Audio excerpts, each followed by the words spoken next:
Hello guys, শুভ সকাল। নমস্কার। আশা করি যে যেখান থেকে আমার এই ভিডিওটি দেখছো সবাইকে অসংখ্যবার ধন্যবাদ। সবাই ভালো আছো, সুস্থ আছো, আর আমিও এক প্রকার ভালোই আছি। দেখো বন্ধুরা, আজকে আমি সকালে বেলায় আমাদের রাস্তার পাশে হাট বসে। সেই হাটে অনেক ফুলের ভ্যান আসে, ভ্যানের উপরে অনেক ফুল গাছ আসে। ফুল গাছগুলো দেখে আমার কাছে খুব ভালো লাগলো, তাই আমি একটু ছবি করে নিলাম। কিন্তু ফুল গাছ কিনিনি, আমি কিনেছি দুইটা ফলের গাছ। ফলের গাছ দুইটা ছোট ছোট ছিল, কমলা লেবু আর মালটা। কিন্তু আমি বায়না দিয়ে দিয়েছি, ও আমাকে দিয়ে যাবে। ফলের গাছ দুইটা আগামীকালই পেয়ে যাব, বাসার পরেই দিয়ে যাবে। তাই আর দেরি না করে ফুল গাছগুলোর ছবি একটা একটা করে দেখছি আর ছবি তুলছি। আমার কাছে খুবই ভালো লাগছে। সেখান থেকে এসে আমি রুটি বানিয়ে নিলাম।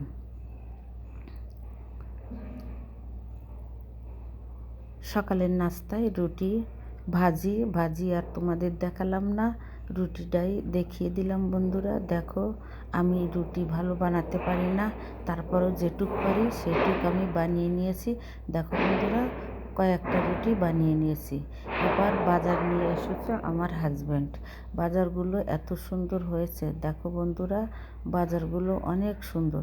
একদিন অনেক বাজার করে নিয়ে এসেছে, সবজি বাজার থেকে শুকনা বাজার পর্যন্ত সবই নিয়ে এসেছে, ডিম, তেল, সমস্ত কিছু।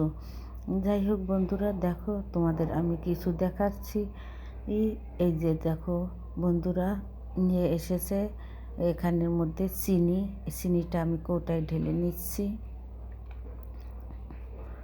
এটা হচ্ছে লাল চিনি। আমরা সাধারণত সবসময় লাল চিনিটাই খাই, সাদা চিনি খাই না। ওটা যত সাদা তত রিফাইনিং করে, ওর ভিতর ভেজাল বেশি।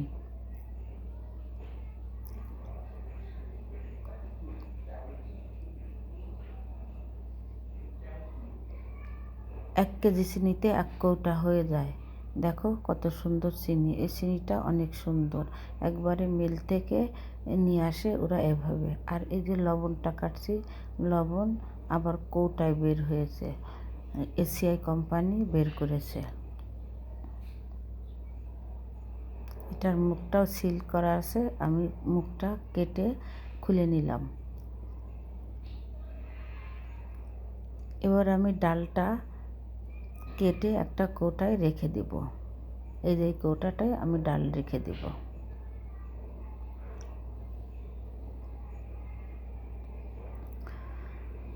মাসের প্রথমে বাজার আসে, বাজারটা গুছাইতে অনেক কষ্ট হয়ে যায়। আবার মাসের শেষে যখন বাজার শেষ হয়ে যায়, সে সময় আর কষ্ট, যে বাজারটা শেষ হয়ে গেল, কি রান্না করি।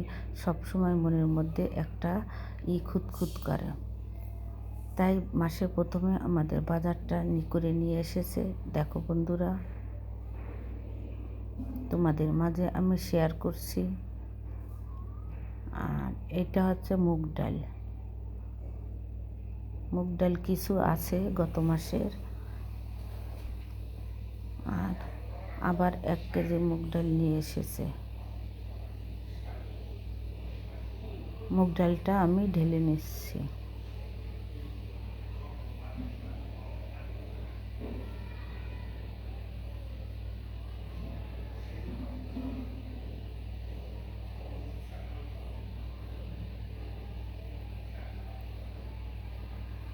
দেখো বন্ধুরা, ধনিয়া গুঁড়াটা কত সুন্দর দেখা যাচ্ছে। এটা ধনিয়া গুঁড়াটাও আমি ঢেলে নিলাম। সবটা ধরলো না, কিছুটা রেখে দিলাম।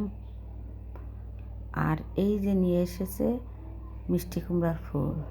এই ফুলটা যখনই দেখে আমাদের তখনই কিনে নিয়ে আসে, কারণ এই ফুলটা ভাজি সবাই আমরা খেতে পছন্দ করি।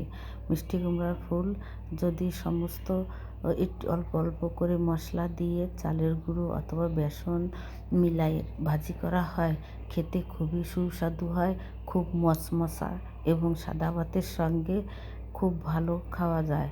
সাথে যদি ডাল থাকে আরও ভালো লাগে। তাই মিষ্টি কুমড়ো পেলেই আমাদের কিনে নিয়ে আসে। এটা ভাজি করে নিব। এখন আর বেশি রান্না করব না, শুধু রান্না করব কয়েকটা পদের। বেশি বলতে কি যে মাছ মাংস রান্না করব না, শুধু সবজি রান্না করব। শিমটা কুটে নিচ্ছি, দেখো বন্ধুরা শিমটা অনেক সুন্দর দেখতে, অনেক ভালো লাগছে। আর এই যে ডিম ভাজি করে রাখছি আর আলু ভাজি করে রাখছি সেদ্ধ করে। ডিম আলুর তরকারি রান্না করব। ওই যে বললাম না মাছ মাংস কিছু রান্না করব না, ডিম আলু রান্না করব, সবজি রান্না করব। তাই তোমাদের দেখো বন্ধুরা, আমি আগে ভাজি করে নিয়েছি, এখন দেখো ডিম আলু দিয়ে কষিয়ে নিচ্ছি।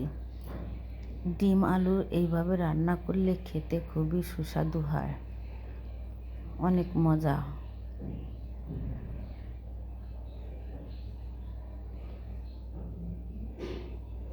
আমি ভালো করে নেড়ে চেড়ে দিচ্ছি এবং সব মশলা দিয়ে দিয়েছি। তোমাদের আর ওটা দেখালাম না, মাঝখানতে দেখিয়ে দিলাম যে কীভাবে রান্না করতে হয় সেটা।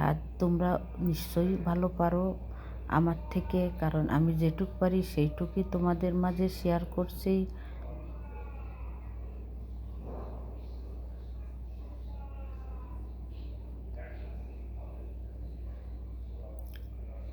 ঝোলটা দেখো কত সুন্দর টকবক করছে। আমার ডিম আলুর তরকারি প্রায় হয়ে এসেছে, আর কিছুক্ষণের মধ্যে নামিয়ে রাখবো।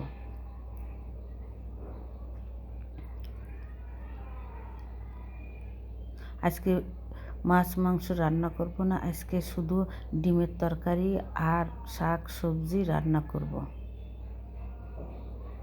এই দেখো বন্ধুরা ডিমের তরকারি নামিয়ে রেখেছি, কত সুন্দর দেখা যাচ্ছে। এরপরে আমি উস্তে আলু দিয়ে একটু চচ্চড়ি করব। এই উস্তে আলু দিয়ে সর্ষে দিয়ে যদি একটু রান্না করা হয় তাহলে খুবই সুন্দর হয়। এটা আমার মা খেতে চেয়েছে, তাই অল্প করে মাকে রান্না করে দিচ্ছি। উস্তে এবং আলু দিয়ে সরিষা বাটা দিয়ে রান্না করব। তারপরে দেখো বন্ধুরা কচুরলতি, দেশি কচুরলতি দিয়ে ছোট চিংড়ি ভাজি। এই দেশি কচুরলতি দিয়ে ছোট চিংড়ি ভাজি অসাধারণ খেতে, একেবারে গলে যাবে না, শক্ত শক্ত থাকবে এবং নরম হয়ে যাবে, সেদ্ধ ঠিক মতো হবে। কচুরলতি এইভাবে ভাজি করলে খুবই মজা হয়। বন্ধুরা তোমরা একবার এইভাবে ট্রাই করে দেখো, খেয়ে দেখো, খুব মজা লাগবে খেতে। আমি যেরকম রান্না করতে পারি সেইটুকু তোমাদের মাঝে শেয়ার করছি।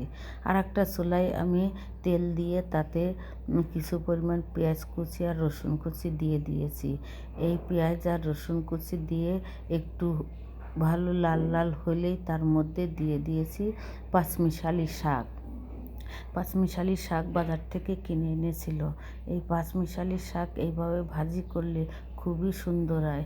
দেখো বন্ধুরা আজকে সবই সবজি করছি এবং কচুরলতিটা হয়ে এসেছে, আর কিছুক্ষণ পরে নামিয়ে রাখবো। কালারও চেঞ্জ হয়ে গিয়েছে, ভাজিটা অনেক সুন্দর হয়েছে। আর কিছুক্ষণ পরে নামিয়ে রেখে দিয়েছি। এখন বিকালে হয়ে গিয়েছে, আমি আমার হাজব্যান্ড চা বিস্কুট খেয়ে নিচ্ছি। চা বিস্কুট খেতে খেতে বিদায় নিচ্ছি। আবার তোমাদের সাথে দেখা হবে অন্য কোনো ভিডিওয়।